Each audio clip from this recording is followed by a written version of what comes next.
இந்த மலைக்கு பேர் வந்து தங்கமலை முருகன். லொக்கேஷன் பின் பண்ணுறேன், பார்த்துக்கோங்க.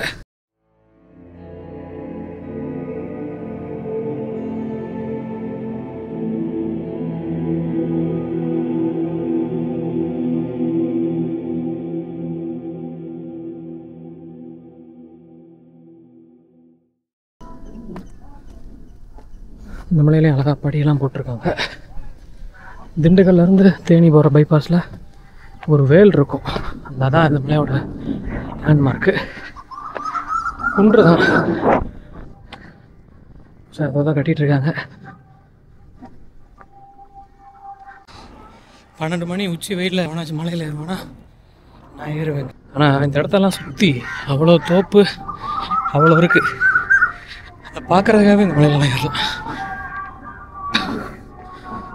இருங்க காட்டுறேன். நம்ம லாஸ்ட் வீடியோ சென்ட்ராய பெருமாள் இருக்குல்ல, அதுக்கு அப்படியே ஆப்போசிட் தான் இந்த மலை, தங்கமலை முருகன். இதுதான் வத்தலகுண்டு டவுனு.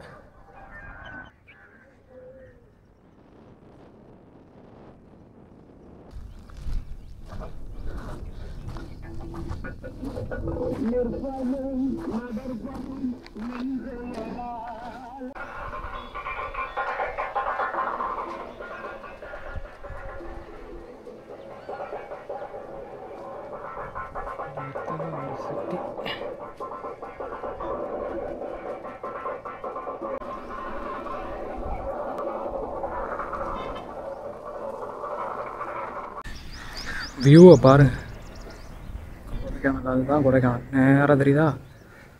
மேகம் வந்து முட்டுதே, அதுதான் கொடைக்கானல். அப்படியே இங்கிட்டு பார்த்தோம்னா அனந்தபுரம் பாருங்கள்.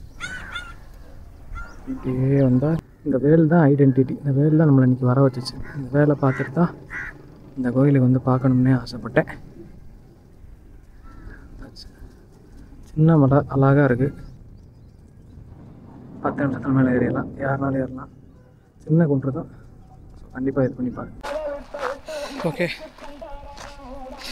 சென்ட்ராய பெருமாளை முடிச்சுட்டு தங்கமலை முருகனையும் முடிச்சாச்சு.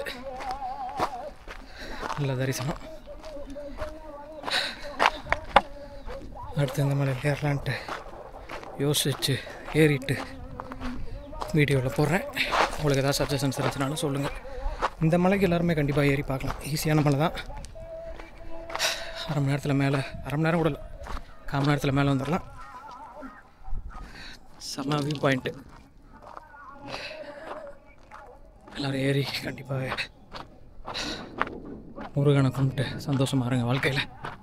அடுத்த வீடியோவில் பார்க்கலாம். Bye bye.